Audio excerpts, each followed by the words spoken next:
Okay, today's Q&A is about freeze drying. The person wants to know what is freeze drying and why do I care, or what is it relevant for kashrus?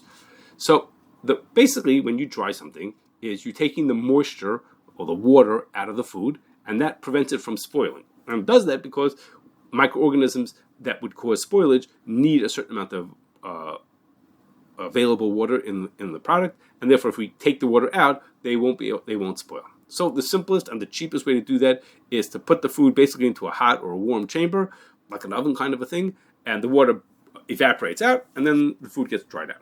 But in some cases, the company wants to maintain the food's taste and structure, so they'll use something called freeze drying, which works differently than regular just heating into an oven. What you do is you put it onto a tray, in a very thin layer, and you freeze it, and then you put it into a sealed chamber, and all the air is pulled out, and it creates a vacuum, and then the trays are heated very gently and carefully for a long time, maybe 10, 15, 20, 24 hours. Because of the vacuum and the very specific way that the environment is controlled, the moisture that's in the herb or the food or whatever the food is, the moisture that's in there goes from being a solid, meaning it's frozen in the food, it's a water, as so to speak, as ice. It turns into a vapor, a gas, without ever becoming a liquid in between. It goes magically from frozen to vapor without ever being a liquid in between. And that's what freeze drying is. And examples where you've probably seen this is like the vegetables in an instant soup or the berries in some breakfast cereals. Those are freeze dried items. Now, this machinery that does the freeze drying is very expensive and complex. And it can be used for many different things. It's not just designated for one kind of food. So because of that, chances are that a company that makes vegetables or herbs is not going to own their own freeze dryer. It's way too expensive and way too versatile for them to have it just for themselves.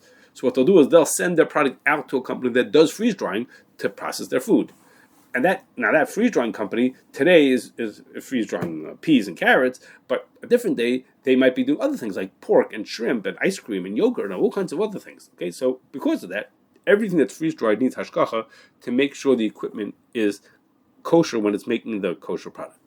And when doing that, just as an aside, sort of, the trays that the food goes on needs koshering. It's questionable. There are questions about whether the rest of the chamber and other parts which don't have direct contact with the food need koshering. That's beyond our discussion for today. Just throwing that in. Now, what happens if you freeze dry an herb? So if we took care of the kashrus issues, we made sure the equipment is kosher, what about the fact that there are bugs on those herbs? So will the freeze drying be enough to get rid of those bugs? So the answer is like this.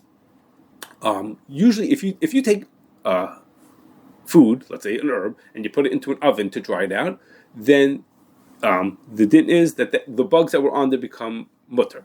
That's because this is similar to bugs that were dried out for 12 months, where the din, the Gemara, makes it more clear. They become like dust and they're permitted. And the place can say the same thing when you put it into a heated chamber and you very quickly get it to be dried out like it is from being 12 months old. It has the same effect, and the bugs that are in there become permitted, so you can eat the food. Now, when freeze drying first came to the attention of kashrus people involved in hashgacha, so some of the poskim at that time thought that freeze drying is so gentle that it won't have the same effect as drying with heat, and therefore the bugs would stay usher. But then what they did is they took it and they tested this. They took bugs and they intentionally freeze dried them. Okay, they took actual bugs that they could see, by themselves, not on the herbs, and they intentionally freeze dried them. And what happened is the bugs came out looking exactly like they had gone in, or most of them came out looking exactly like they had gone in, which is to say, as I told you, freeze drying maintains the shape and the character of the food itself.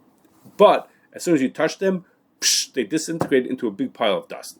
Okay, so that made it very clear that the freeze drying has the exact same effect as the heat drying or the aging for 12 months, that it turns them into dust, and therefore it's assumed, or at least many assume, that freeze drying will make, let's say, freeze drying of an herb will take care of the bugs that are in there, and they will be mutter afterwards to eat.